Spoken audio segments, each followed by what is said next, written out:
Good morning, and welcome to the Hasbro second quarter 2025 earnings conference call. At this time, all parties will be in listen-only mode. If anyone should require operator assistance during the conference, please press star zero from your telephone keypad. Today's conference is being recorded. If you have any objections, you may disconnect at this time. At this time, I'd like to turn the call over to Fred Whiteman, Vice President, Hasbro Investor Relations. Please go ahead. Thank you and good morning, everyone. Joining me today are Chris Cocks, Hasbro's Chief Executive Officer, and Gina Goetter, Hasbro's Chief Financial Officer and Chief Operating Officer. Today, we'll begin with Chris and Gina providing commentary on the company's performance, and then we'll take your questions. The earnings release and presentation slides for today's call are posted on our investor website. The press release and presentation include information regarding non-GAAP adjustments and non-GAAP financial measures. Our call today will discuss certain adjusted measures which exclude these non-GAAP adjustments. A reconciliation of GAAP to non-GAAP measures is included in the press release and presentation.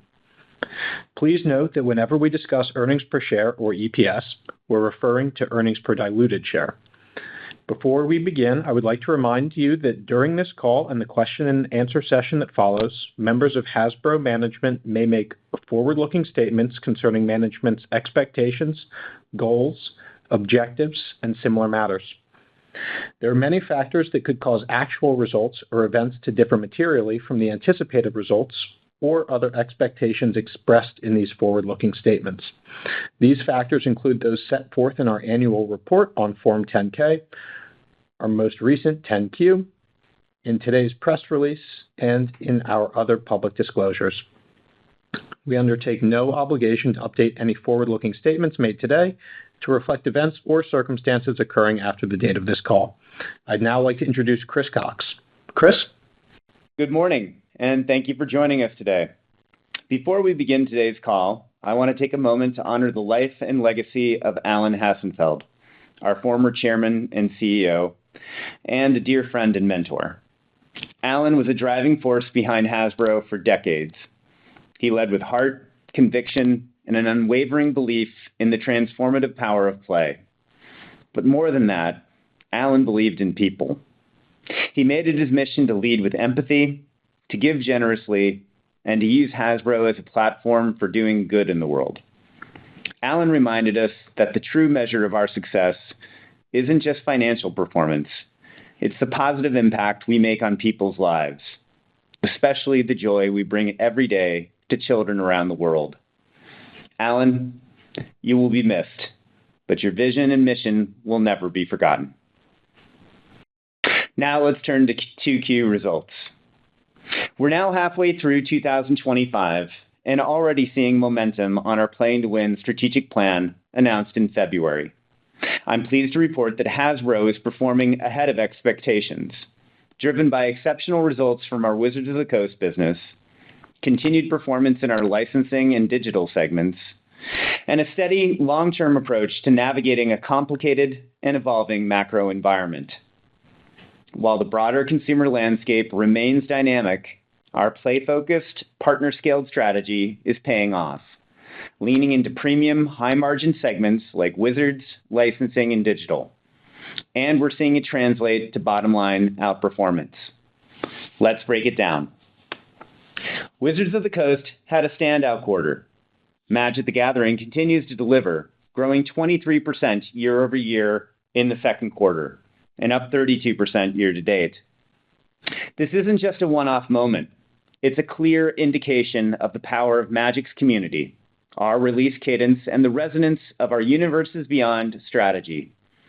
Magic's engine of growth is durable, it's diversified, and it's accelerating. We're seeing strength across every KPI of the brand. Tarkir Dragonstorm is on pace to become the top-selling Magic Premier set of all time.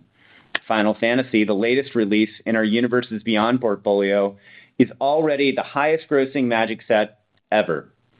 And Secret Lair, our direct-to-consumer collectible business, just delivered the strongest sales quarter in its history. It's not just about our new releases either. Our backlist Magic sets have already set an all-time annual sales record, and we're only 6 months into the year. That's a testament to the depth and durability of Magic's value to players, collectors, and fans alike. A play system of over 22,000 cards that retain full compatibility. Community engagement is also hitting new highs. Last month's MagicCon Las Vegas drew record attendance, with over 19,000 badges sold, eclipsing our previous high from Chicago just earlier this year.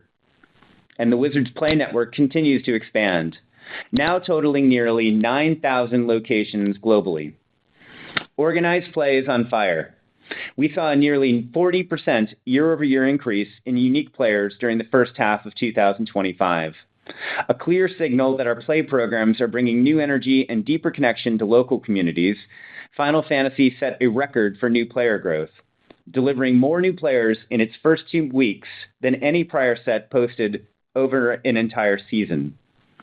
For the balance of this year, fans are eagerly anticipating our upcoming slate of releases, including Edge of Eternities, Marvel's Spider-Man, and Avatar: The Last Airbender, both new additions to our ever-expanding Universes Beyond portfolio. We're committed to scaling Magic through thoughtful innovation, smart operational execution, and a continued focus on player-first experiences. We see a bright future for the brand, both in the second half of 2025 and beyond. Simply put, Magic is stronger than ever, and we're just getting started. Sticking with Wizards, we're now in a place where we can start talking more confidently about our digital pipeline, a major investment area for both Wizards and Hasbro as we scale our ability to deliver play in new ways across more platforms with more partners. Exodus, our flagship AAA sci-fi RPG from Archetype Entertainment, is progressing well, and is currently targeting launch in the second half of calendar 2026. This game represents a bold step forward into premium digital storytelling, and we'll be sharing a major update with players later this year. This quarter, we announced an exclusive publishing agreement with Giant Skull, led by industry veteran Stig Asmussen. Stig has an exceptional track record and, not coincidentally, is the force behind some of my favorite games, God of War 3 and Star Wars Jedi Fallen Order, to name two. And he's now leading the development of a brand new single-player Dungeons & Dragons action-adventure game. This is a premium title built from the ground up in Unreal Engine 5, and we believe it will set a new bar for narrative and immersion in the D&D universe. This agreement reflects our playing-to-win strategy in action, investing in top-tier talent, deepening digital engagement, and expanding our presence in premium genres. Whether it's Exodus, D&D, or tapping into the amazing portfolio of collector and age-up-oriented brands across Hasbro, we're building a diverse, high-quality slate that strengthens our connections with fans and unlocks new growth for Hasbro's digital game portfolio. Starting at this year's Game Awards in December, you will be hearing a lot more from us.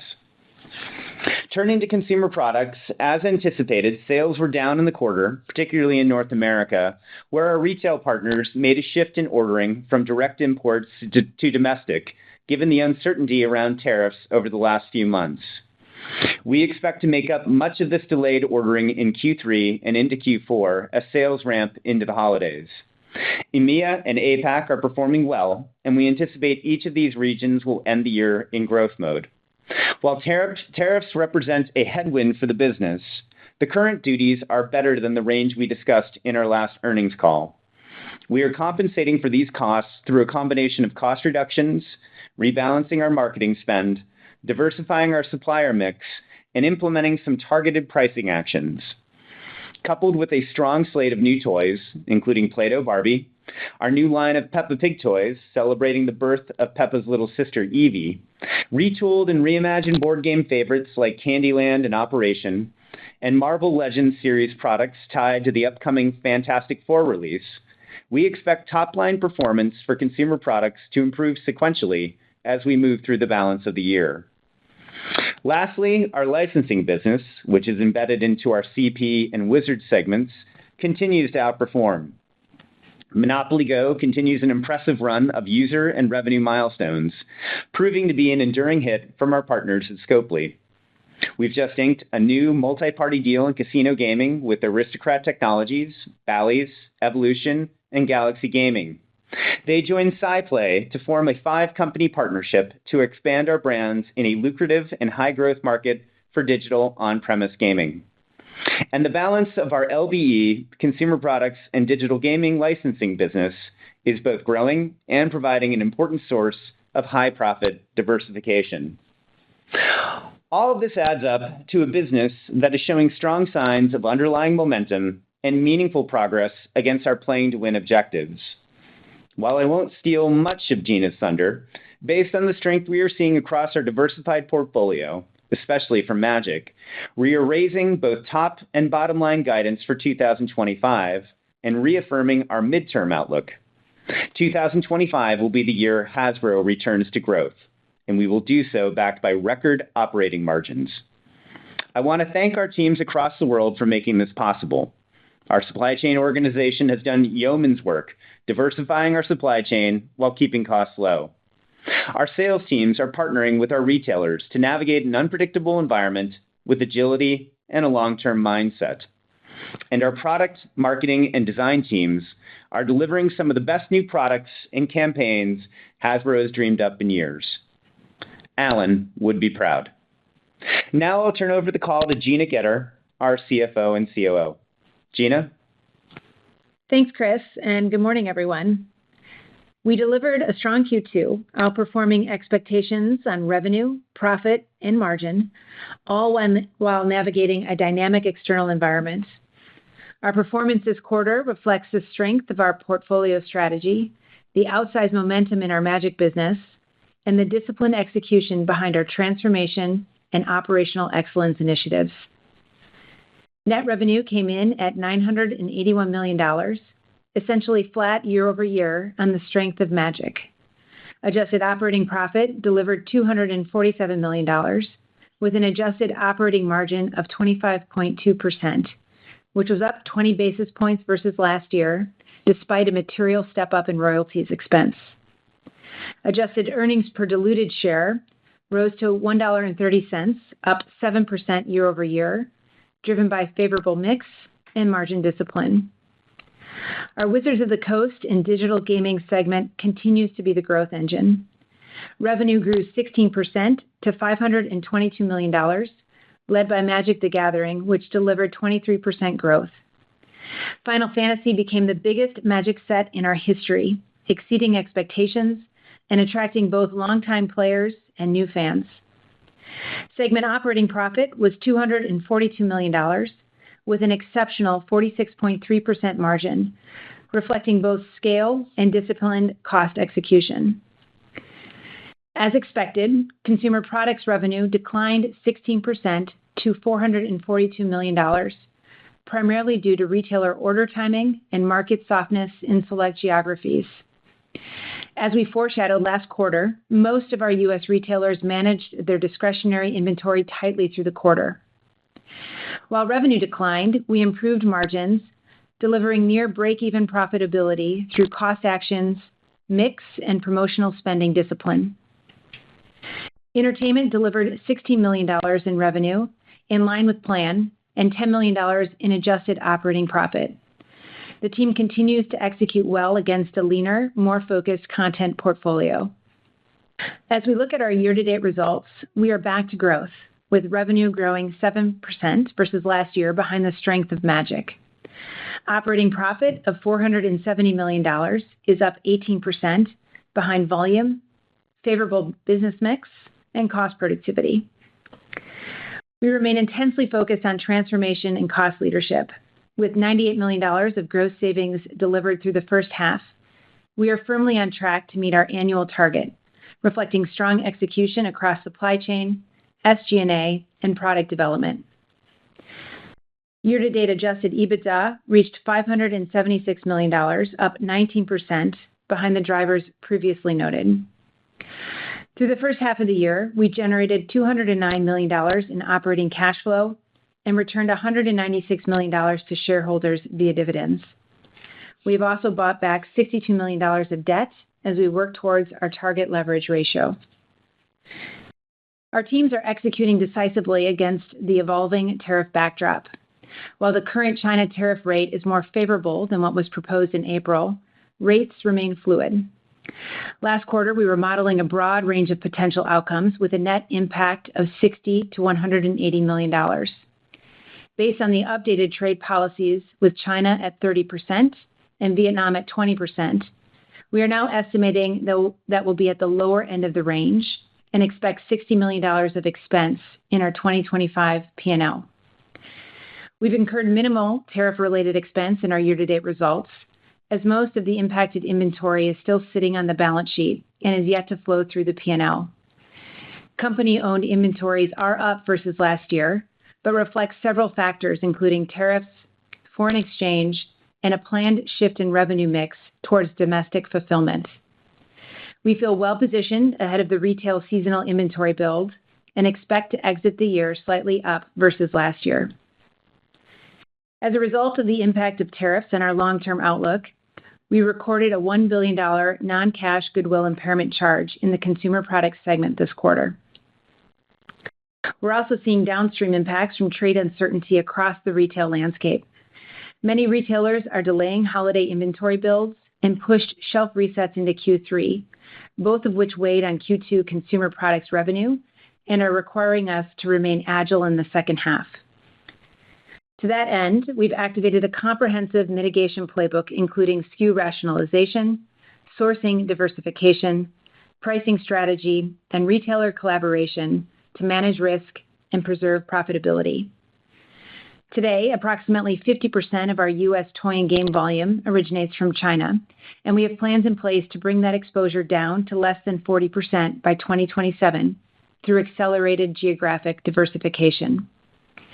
At the same time, we're identifying opportunities to onshore more production, including continuing to source from East Longmeadow, which manufactures most of our U.S. Hasbro gaming portfolio. These steps are strengthening our long-term supply chain resilience while protecting margin performance. Based on our strong first half and improved visibility into the back half, we are raising full-year guidance for revenue, margin, and adjusted EBITDA. The upgrade reflects the continued strength of our Wizards business, confidence in our cost transformation efforts, and a tariff impact that is now expected to be less significant than we had anticipated back in April. As Chris said, we are back to growth, and we now expect total Hasbro to grow revenue mid-single digits and an adjusted operating margin of 22 to 23%. We are now forecasting Wizards of the Coast revenue to grow in the high 20% range, with an operating margin between 42 and 43%. The stronger outlook is driven by the record-breaking success of Final Fantasy, strong engagement across upcoming Universe Beyond sets like Spider-Man and Avatar: The Last Airbender, and continued momentum in backlist titles and Secret Lair, all of which are reinforcing the durability and depth of the Magic franchise. In consumer products, we now expect revenue to decline 5 to 8% for the year, with an adjusted operating margin between 4 and 6%. This revised guidance reflects the cost of the tariffs themselves, the revenue shortfall and operating deleverage in Q2 tied to changing order patterns, and the anticipated impact from retailers shifting their holiday resets back as they adjust to a more fluid consumer demand environment. We are also on track to achieve $175 to $225 million in gross cost savings this year and continue to prioritize investments behind our core growth engines while maintaining balance sheet strength and financial flexibility. As a result, we are increasing our full-year adjusted EBITDA guidance to $1.17 to $1.2 billion, which reflects the strong first-half execution, cost discipline, and improved tariff backdrop. Our capital allocation priorities remain unchanged. Our first priority is to invest in the business, particularly behind high-return growth drivers like Wizards and digital. Second, we remain focused on debt reduction and long-term leverage goals, including opportunistic debt repurchases and pre-funding next year's bond maturity through match-dated treasuries. And third, return cash to shareholders via our dividend. As announced in today's release, we have kept the Q3 dividend unchanged. In short, we delivered another strong quarter beating expectations, expanding margins, and strengthening our foundation for the second half. The Magic business continues to lead, our portfolio is resilient, and our teams are executing with clarity and discipline. We remain confident in our ability to deliver our updated full-year financial commitments and create long-term value for shareholders. And with that, I'll turn it back to the operator for questions. Thank you. At this time, we'll be conducting a question-and-answer session. If you'd like to ask a question, please press star 1 from your telephone keypad, and a confirmation tone will indicate your line is in the question queue. You may press star 2 if you'd like to remove your question from the queue. To allow as many as possible to ask questions, we ask you please limit yourself to one question and one follow-up. For participants using speaker equipment, it may be necessary to pick up your handset before pressing the star keys. Thank you, and our first question is from the line of Stephen Laszczyk with Goldman Sachs. Please proceed with your questions. Hey, good morning. Thanks for taking the questions. Chris, Gina, maybe first on Final Fantasy, biggest set release in history. Just curious if you could talk a little bit more about how demand for Final Fantasy materialized versus your expectations in the quarter, maybe how quickly you were able to scale up production to meet that demand, and how much of that elevated demand do you think is still out there in the marketplace for you to execute against into the back half of the year, and what's factored into the updated guide you gave today on Wizards. And then maybe looking ahead on the Magic segment, Chris, I'm curious, what was it about this particular set that you think made it so successful? And are there any key elements of that success that you think you can carry forward into future Universes Beyond sets? And you mentioned just getting started in terms of the momentum of the Magic. How do you feel about growing off this record year that you're about to have in 2025, in particular, looking into 26, growing off this new revenue base? Thank you. Hey, Stephen. Good morning. I'll start, and then I'll turn it over to Gina. In terms of Final Fantasy and how it met expectations, I'll give you a comparison between two of our biggest Universes Beyond sets. Lord of the Rings took 6 months to deliver $200 million of revenue. Final Fantasy took 1 day. And we left demand on the table. So we couldn't produce enough. I think we increased production runs on it 4 times pre-release. Yep. It was substantially, by many, many, very high double-digit percentages ahead of any other production run we've ever done. And we left the market wanting more. And, our expectation is there's going to be a nice long tail of backlist for the product. Likewise, we're still selling Lord of the Rings product today. So, even though we hit $200 million in December of 22 for Lord of the Rings, we sold a substantial percentage of that in the several years following. We expect Final Fantasy to be no different. It's partially what's powering our backlist, which, already in like 5.5 months in the year did more than we've ever done in any year prior. So I think that's a little bit on kind of what our bullishness is on Final Fantasy. What drove success for it? I think it's a couple of things. I think first and foremost, it's finding the right IPs that are great adjacencies to what Magic fans might appeal to or what Magic might appeal to another fan base. Lord of the Rings was fantastic because it's kind of the granddaddy of fantasy. It invented the genre, major books, major movies, major animation, and games. Final Fantasy, I think, is almost as strong as Lord of the Rings in terms of IP strength, if not stronger in some regions. I think it has stronger cross-regional appeal, and it has probably more of a sweet spot in gaming than Lord of the Rings has because it was kind of born from gaming. So I think potentially the overlap of fan bases was stronger than you might have even seen for something like Lord of the Rings. And I think when you couple that with some savviness that the Wizards team has learned over the last couple of years in terms of managing the SKU mix, managing what the ASP expectations should be, and shifting people up in terms of what they want to collect and what they want to buy, it just breeds very, very strong success.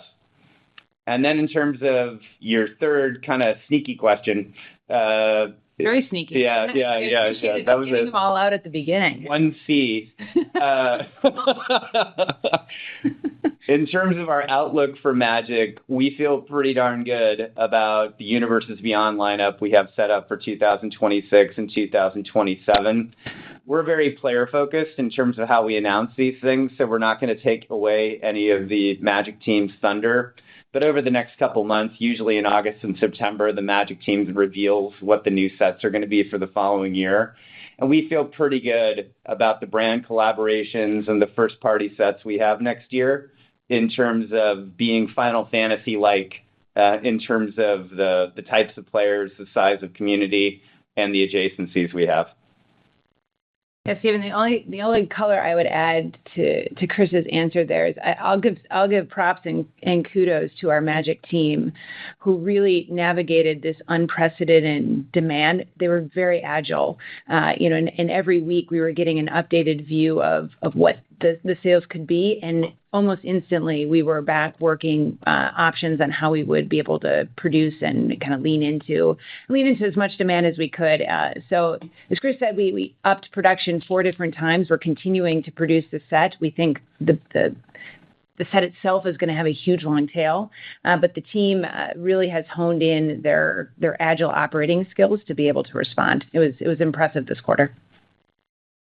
That's great. Appreciate that all. Thank you. Thank you both. No worries. Are you done with your 5-point question, Stephen? Thank you. On to the next. The next question comes from the line of Megan Clapp with Morgan Stanley. Please proceed with your questions. Hey, good morning, Chris, Gina. Thanks for taking our question. A couple of follow-ups, I guess, starting with the midterm outlook. You reaffirm the midterm outlook.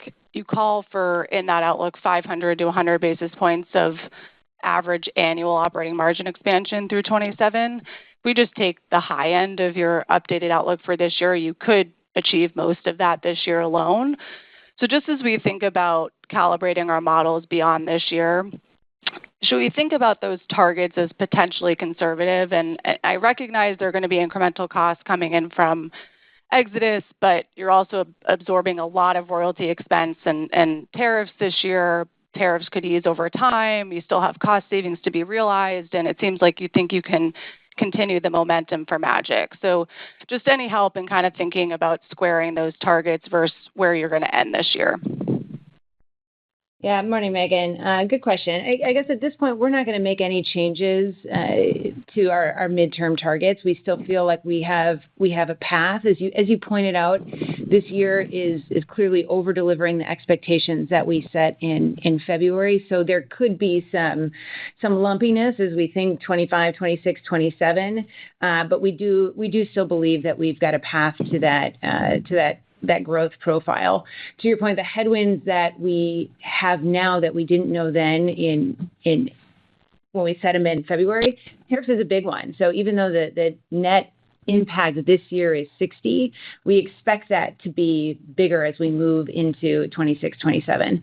But to your point, it remains fluid. So I think we'll get a little bit deeper into this year before we give any sort of updated guidance on 26, 27.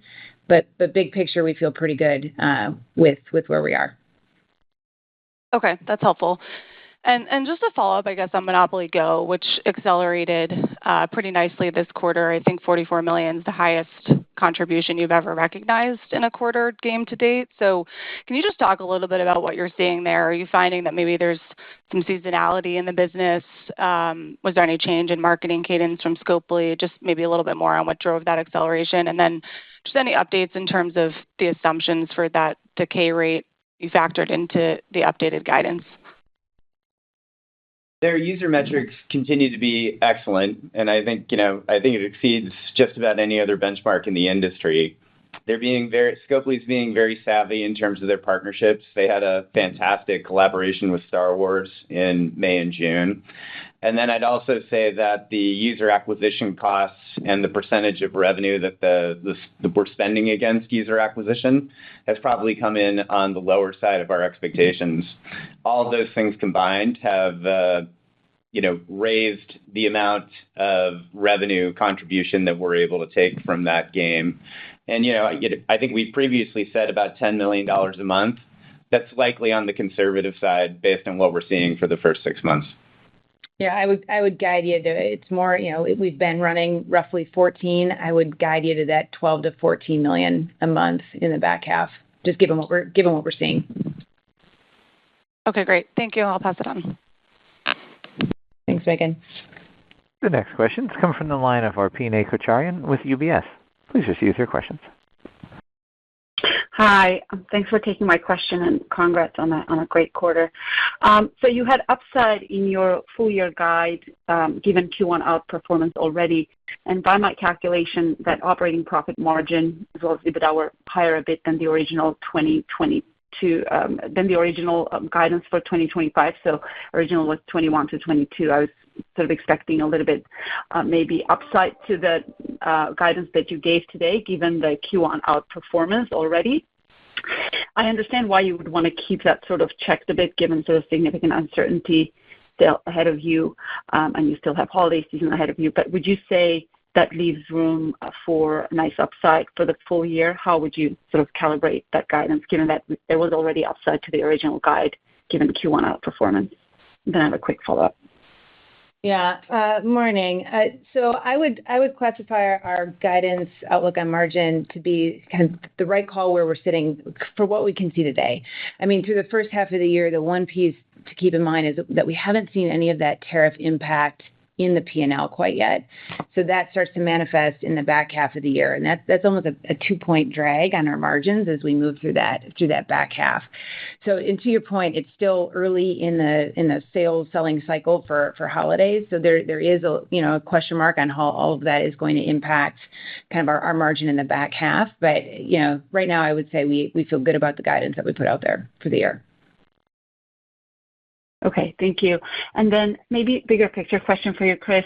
As you look at the Wizard business today, and Wizard in its entirety, including D&D, your success in digital, and of course Magic the Gathering, is there anything that has changed in your thinking in terms of growth profile and opportunity today versus a year ago or even 6 months ago in terms of what third-party IP could mean for this business, let's say 3 years from now? Yeah. Hey, good morning, Arpine. We built the Universes Beyond strategy for Magic with the idea of new player and total player expansion. I would say that every KPI that we're able to measure indicates that not only has that strategy been successful, it's been really successful. I think we're seeing meaningful player growth on Magic. I think we're seeing meaningful distribution growth, and that to me translates into enduring business success. And it's kind of it's a tale as old as time inside of toys and games. It's why licensing is as big of a business as it is, and Magic is really a single source provider inside of trading cards for this kind of business. And, it's great for Magic because it grows our overall player base. It tends to be very lucrative for us. It's also fantastic for the licensors because the scale of releases that we're able to achieve, it's basically like a licensor gets a new blockbuster movie or a new AAA video game's worth of revenue for a year that tends to have a nice long tail associated with it. So to me, I think Universes Beyond is exceeding expectations. And, I think despite maybe some headwinds that we see in the consumer product segment due to tariffs, that's partially why we're able to very strongly reaffirm our midterm guidance, because we see upside in games. Thank you very much. Our next questions are from the line of James Hardiman with Citi. Please proceed with your questions. Hey, good morning. So obviously a fantastic quarter from a Wizards perspective, but even CP I think was in line with to maybe a little bit better than we were modeling. I guess the biggest question I'm getting as we think about a beat versus the street of about $75 million, the raise seems a bit more muted, right? So call it $60 million at the midpoint. Help us bridge some of that. You talked about tariffs going from, I think, what was assumed in your previous guidance, 180 to now 60. So that's about $120 million of a good guy right there. And then obviously the Wizards, a little fuzzier, but I get to maybe $75 million of upside from Wizards. So what's the offset to that? I mean, in your bridge slide, it looks like as is often the case, CP is the answer. But maybe walk us through where we stand today on CP versus where we were 3 months ago. Yeah. Good question. Morning, James. Let's start with where CP came in on Q2. To your point, the overall segment was a bit better than what we were saying. We were calling kind of 19-20% down last April, and now we came in at down 16. Really, it was on the back of some timing within LCP. So the toy and game part of the CP finished almost spot on what we had anticipated within the quarter. So just as we think about digesting Q2, in terms of how the guide is working and what's going on with CP business, so there's the net tariff impact itself, which to your point is materially improved from where we had it pegged last quarter. The things though that are different, we did see with that revenue coming out in Q2.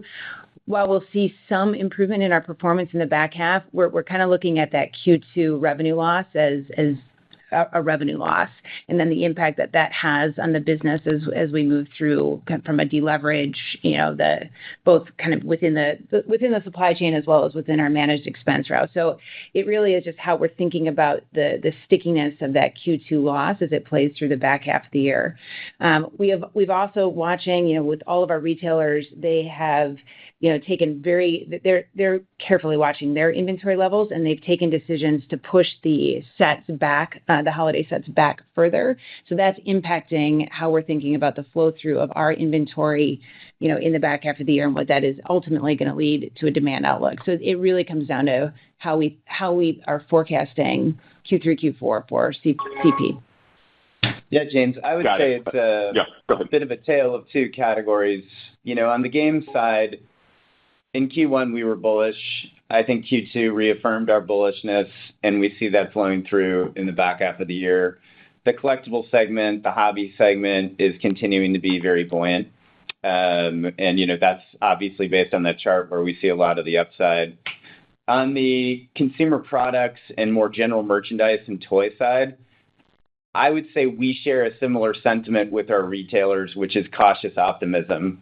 Optimism in that consumer sentiment, it seems to be bouncing back from April lows. The consumer tends to be continuing to buy, and we don't see much evidence of pull forward buying, anticipating inflation or tariffs.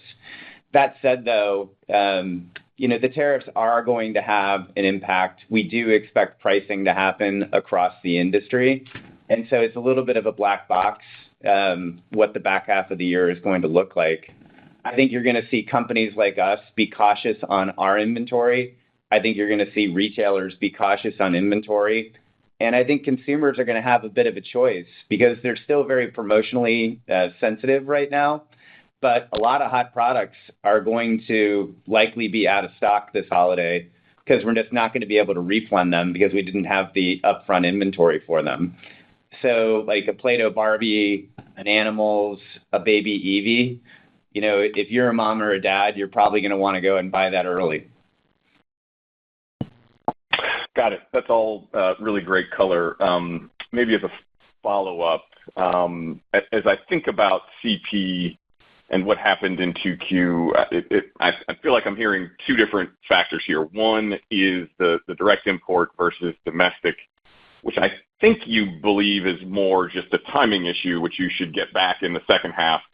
And then there's a piece of, well, maybe overall we think the category is a little slower than we thought. So maybe tease those pieces out. At the end of the day, everybody's trying to figure out how conservative this guidance is, and I think some of it sort of depends on how you're thinking about some of those factors. Yeah, in Q2, we definitely saw inventory kind of order pattern shift. So we did see retailers, we talked about this last quarter, there's no need for them to be pre-buying discretionary holiday goods in the second quarter.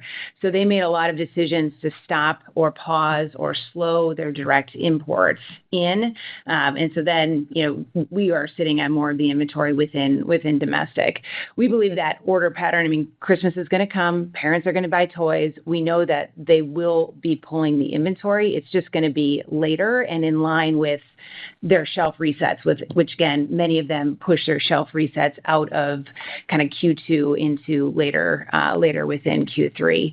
So that is, I think, DI Dom, there was a situation in Q2 that I think as we move through Q3, Q4 goes back to more normal order patterns. Got it. That's helpful. Thanks, guys. Our next questions are from the line of Eric Handler with Roth Capital. Please proceed with your questions. Good morning. Thanks for the question. A couple Magic questions here. First, when the Final Fantasy set first got announced, I forget, over a year ago, there was an expectation that it would have a positive impact on international sales, particularly in Japan, which at the time I believe was your largest international market for Magic. How did that play out, and how does that have you thinking about future Magic sales going forward? And then I've got a follow-up. To date, it's the second best-selling set of all time in Japan, behind only Modern Horizons 2, but we anticipate it will beat Modern Horizons 2 within days or weeks. So it was a big seller there. How's that impacting your decisions on future international growth of Magic? Oh, sorry, I missed the second half of the question. It was a sneaky second half of the question. It's fine. I'll count that all as one. It's fine. We see Japan as a growth market for Magic. Obviously, the more that we can find, obviously we had a fantastic experience with Square Enix. They've got a lot of great IP. And, generally speaking, we see Japan as a gold mine of potential licensed partners to work on Magic. Japan tends to be kind of like the learning lab for trading card games worldwide. It's probably one of the most innovative markets for them. They have the greatest variety of them. So, we're all in on the Japanese market. Likewise, I think things like, Final Fantasy and what we're doing with Universes Beyond is also allowing us to be able to get into more mass, drugstore, non-traditional, like convenience store style distribution, both in the Japanese market and around the world. So I think you're seeing things like Final Fantasy, future sets like Spider-Man, helping to crack the door open on wider mass distribution, which will help us not just in Japan, but also in the U.S. and Europe. Great, that's helpful. And then with regards to your player demographics, in your slide presentation, it says the average tabletop player is about 35 years old. Now you've got, Spider-Man, which theoretically skews a bit younger. Avatar is more of a tweens type product. In Secret Lair, I think you have just put out or will soon be putting out a Secret Lair release for Sonic the Hedgehog. So I'm curious about how you're thinking about, the demographic shift maybe getting younger for Magic. I mean, I won't do the cheeky answer. Our new player average is always in kind of that 11 to 14-year-old range. The thing is that Magic players just never stop playing. So the median age goes up over time because people play into their 50s and 60s, and then it starts to become multi-generational. So yeah, we see things like Spider-Man, things like Sonic the Hedgehog, general kind of efforts that we have like Secret Lair that just help us test and learn new IPs as ways for us to be able to expand the demos of the game. And then, it's not just about age.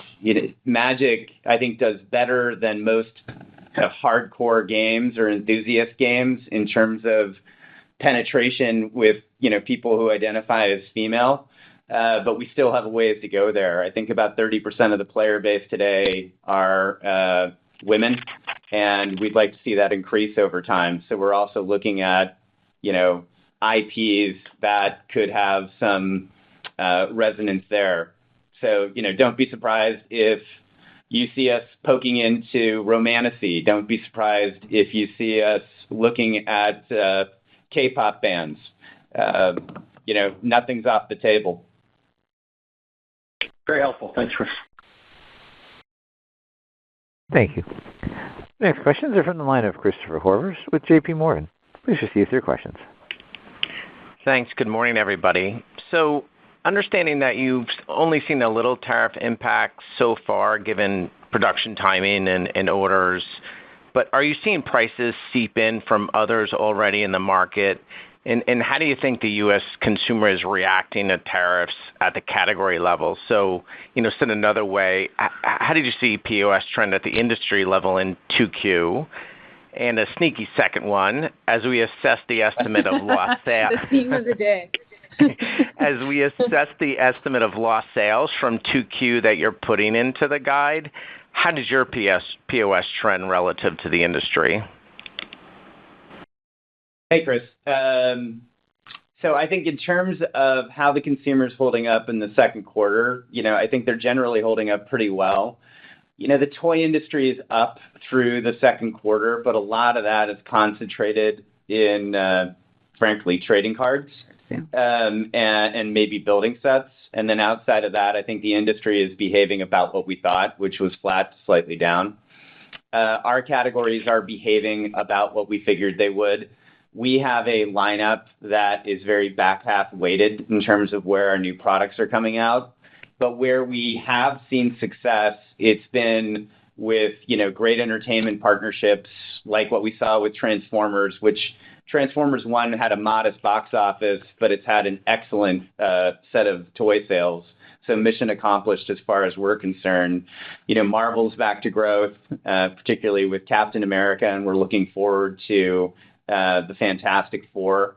And then I think the industry is generally seeing a similar trend where, four-quadrant theatrical is really working, whether it's Minecraft or Sonic the Hedgehog or most recently Jurassic World. And then innovation is also paying dividends. So, we're seeing that with Beyblade. We've only had a couple weeks of sales at a couple retailers, so it didn't really affect our POS. But we're very pleased with the early impact of our collaboration with Mattel on Play-Doh Barbie. The new baby Eevee has really turned around the Peppa Pig brand inside of toys. And so we see that, as part of our thesis in the back half of the year with sequential growth with toys being replenishment-based, kind of tracking with POS. Now, in terms of how tariffs have impacted the category, I think the answer is it hasn't impacted takeaway from the consumer that much yet, because usually it takes 5 to 8 months for a toy to go from the factory to the shelf. But, I think you started to see some indications that toy prices were starting to creep up in May and June. And we think that will happen slowly and consistently, likely through the balance of the year and into next year. I don't think you're going to magically see one day, toy prices go from X to Y. I think it's going to be kind of more line by line, SKU by SKU, and over several months as the general industry kind of gets a feel for what the consumer can bear. And the only add I have is on mix as well. So I think pricing will start to get muted based on the mix of products. And, just speaking to the discussions that we've been having with our retailers, is a lot of focus on how do you protect, again, those magic price points and keeping them to where we think consumers are going to be able to come in and buy. So I would anticipate in the back half and into 26, you'll see some mix shifts happening broadly across the category as we try to keep the prices low. Got it. And I guess that's some of the some assumed tariff headwind, which is anything above a certain magic price point. Just there would be too much inflation for and the elasticity would be net negative. Yeah, that's right. And then my follow-up is, sorry, go ahead. No, all I was going to say that some of that math or that logic has informed how we've thought about our portfolio in the back half of this year and into 26.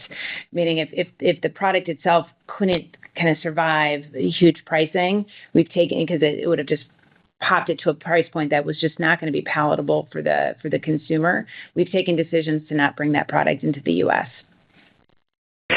And then my follow-up is, you have two of your largest retailers have big marketplaces. I'm curious if they're asking you to more directly bear the inventory risk, i.e., we'll fulfill it for you. We'll put it in our DC, but it's going to be a marketplace item. It's not going to be in store, and you're going to still own that inventory. So curious if that's something that's accelerating as well.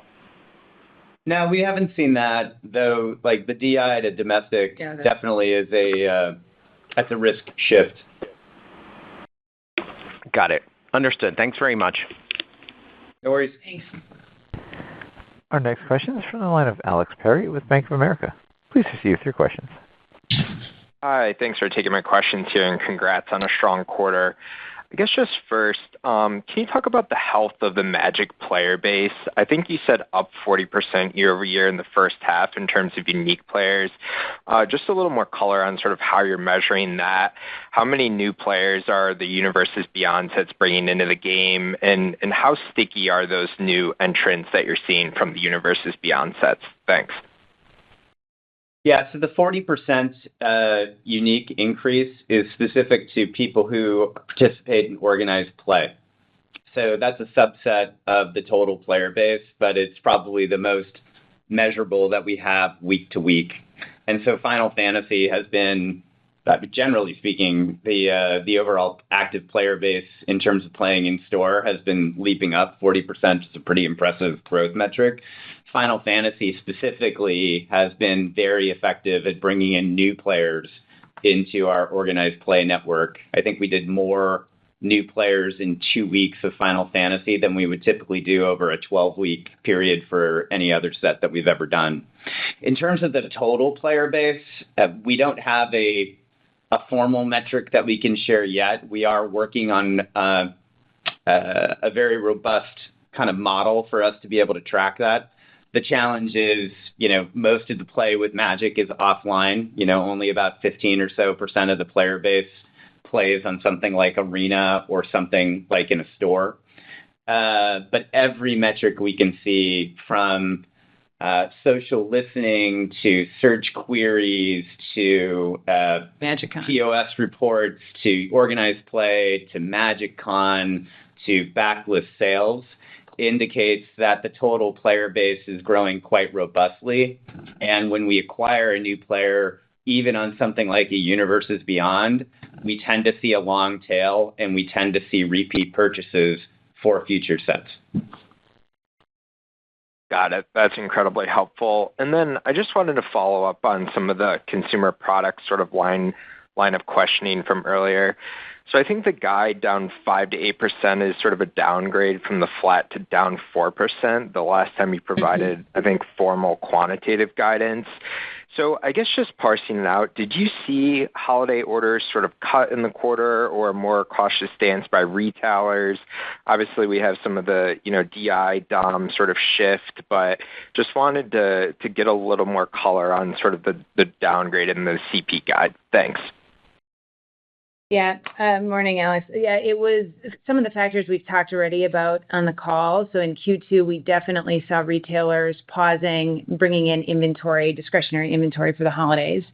They took decisions as well to push back the resets of their shelf to Q3. So both of those impacted the quarter, but then also impacted how we're thinking about the annual outlook. And then as we look at the back half of the year, we've gotten a better line of sight now to just how the shelves are going to set, what the promotional activity is going to be, what our call is with each of the retailers in terms of where they are going to pull in inventory. All of those factors went into the updated guide. Not only what happened in Q2, but then how that was going to trickle into Q3 and Q4. Perfect. That's incredibly helpful. Best of luck going forward. Thanks. Thank you. The next questions are from the line of Jamie Katz with Morningstar. Please proceed with your questions. Hey, good morning. I just wanted to ask a question on Wizards of the Coast and digital margins. I think ahead of or beyond this year, the operating margins of the segment were expected to fall back under 40%. And I'm curious if you guys would be able to reset expectations for that. Are there any structural changes maybe that you've seen that can lift that to above 40, or is there something else that may sort of normalize that profit margin in that segment going forward? Got it. Morning, Jamie. No, there's no update to the margin as we look out. Keep in mind, as we start in 26, we'll have the depreciation hitting for Exodus and then any subsequent games after that. So that's one factor that isn't in our base today. That will be a margin drag as we move forward. Okay. And then I think SKU rationalization was mentioned in the prepared remarks. Can you talk about, I guess, maybe what that means more concisely, and then what that portends for CP, particularly next year? Do you think we'll be able to return to growth in that segment, or is there more to maybe be pruned or outsourced to other manufacturers? Thanks. Got it. I definitely think we'll be returning to growth in CP next year. The entertainment lineup that we have is second to none. You have Spider-Man, Star Wars, and then Avengers Doomsday. That alone is a pretty stacked lineup and pretty meaningful top-line growth across our Marvel portfolio. And then I think you'll be lapping, especially in the first half, a lot of quality innovation that we're seeing very positive early signs on this year.